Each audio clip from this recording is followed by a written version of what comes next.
So you got a submersible pump. In my case, my submersible pump is in my cat's water fountain. The problem is, over time, it will build up gunga inside. So truly, our battle against the gunga is never over. Where you see seams in your submersible pump, those parts actually come off. So luckily for us, all we have to do is pry it with a really thin flathead screwdriver, and these pieces will come off. Disassembly is the best way, it seems, to actually clean these out nicely. Look at that gunga, it's disgusting. I feel like a straight up criminal for having that in there and having my poor cat drink out of it.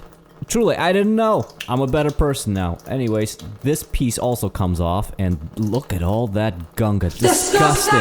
You know how to clean things. I don't have to explain that to you. But to get into the crevices, a Q-tip does just fine.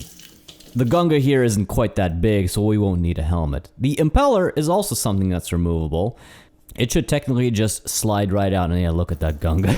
We're gonna wash that too. We want to be real thorough with this one. Insert your Q-tip into strange dark places and find gunga in there. Be thorough. Gunga tends to find its way into every single conceivable cavity. And you know, this is the good shit. This is the good shit that they never put into a manual.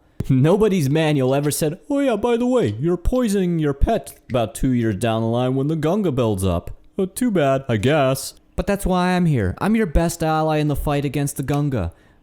To reassemble, everything just kind of snaps back into place. It is probably a good idea to reassemble everything, put it back into wherever it came from, and test it out, make sure that it actually runs. It may actually expel some of the last remaining gunga. But has the gunga truly been defeated? I don't think so. Until next time, next year. But for now, peace has returned to my lands, and have a thumbs up. Hey, you know what? You earned it. Have two.